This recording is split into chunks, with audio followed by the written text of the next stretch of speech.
तालुक्यातील माडकोल मंडळ कुडाळ वेंगुर्ला भागातील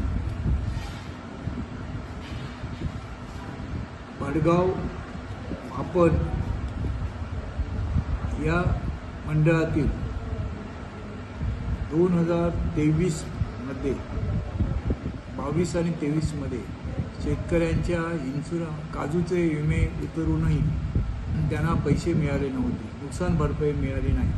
म्हणून सिंधुदुर्ग जिल्हा शेतकरी संघटनेच्या वतीने गेली 3 ते 4 वर्ष आम्ही संबंधित कृषी खात्याशी पत्रव्यवहार करून प्रसंगी त्यांना उपोषणाच्या नोटिसाही दिल्या आणि त्या सगळ्याची दखल घेऊन त्यावेळेचे ह्या सिंधुदुर्ग जिल्ह्याचे जिल्हाधिकारी तावडे साहेब यांनी कृषी खातं, इन्शुरन्स कंपनी, रिलायन्स इन्शुरन्स कंपनीचे प्रतिनिधी यांची संयुक्त बैठक जिल्हाधिकारी कार्यालयात घेतली आणि त्या ठिकाणी शेतकऱ्यांची बाजू संघटनेचा जिल्हा अध्यक्ष या नात्याने आणि एक शेतकरी म्हणून मी त्या ठिकाणी शेतकऱ्यांची बाजू मांडून कशा पद्धतीने नुकसान झालं आणि अंदाजे किती नुकसान झालेलं आहे, इन्शुरन्स कंपनीचे सगळ्या शेतकऱ्यांनी योग्य प्रकारे पैसे भरवून सुद्धा त्यांना नुकसान भरपाई मिळत नाही हे निदर्शनास आणल्यानंतर खुद्द जिल्हाधिकाऱ्यांनी, जिल्हा कृषी अधिकाऱ्यांनी याच्यामध्ये पाहणी करून स्वतः निर्णय दिला की शेतकऱ्यांची जी बाजू आहे ती योग्य असून शेतकऱ्यांना इन्शुरन्स कंपनीने त्या ठिकाणी नुकसान भरपाई ही दिली पाहिजे असा आदेश केला आणि त्या आदेशानुसार पुढची कोकण विभागाने मीटिंग घेतली। त्या मीटिंगमध्ये दिलेल्या आदेशाची अंमलबजावणी करा म्हणून त्यांनी दिलं, मान्यता दिली। पुणे विभागाने सुद्धा कृषी खात्याच्या त्याने मान्यता, विभागीय कृषी खात्याने मान्यता, असे 4 शासनाच्या ह्या विभागातून सिंधुदुर्ग जिल्ह्यातील आंबा बागायतदार, काजू बागायतदार यांना मागील नुकसान भरपाई देण्याचे आदेश झालेले होते आणि या आदेशाच्या विरोधामध्ये इन्शुरन्स कंपनीने अपील केलं आणि आम्ही ह्या नुकसान भरपाई देऊ शकत नाही अशा पद्धतीची बाजू त्या ठिकाणी मांडली। त्याच्या विरोधामध्ये सिंधुदुर्ग जिल्हा शेतकरी संघटनेच्या वतीने मी अपील त्या ठिकाणी केलं आणि कसं देणे योग्य आहे अशा पद्धतीने सांगितल्यानंतर त्या ठिकाणी राज्य कमिटीने या संदर्भात निर्णय द्यावा अशी मागणी केली आणि त्यानुसार 17/7/25 रोजी 3 वर्षानंतर ही बैठक राज्य पातळीवरती आयोजित करण्यात आली।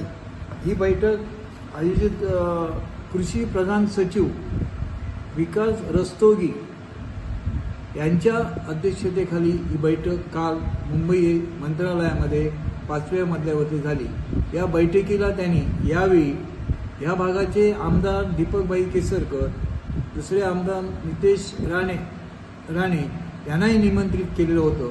मी त्या ठिकाणी निमंत्रित मला केलेलं असल्यामुळे मी उपस्थित होतो आणि या बैठकीमध्ये आम्ही आमची शेतकऱ्यांची बाजू योग्य प्रकारे मांडली।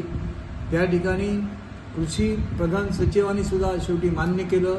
दीपक केसरकरने जो मुद्दा महत्त्वाचा आणखी त्याच्यामध्ये आणला, माडकोले आम्हाला सावंतवाडीला माडकोल विभाग जोडलेला होता, तो चुकीचा कसा आहे हे सांगितलं।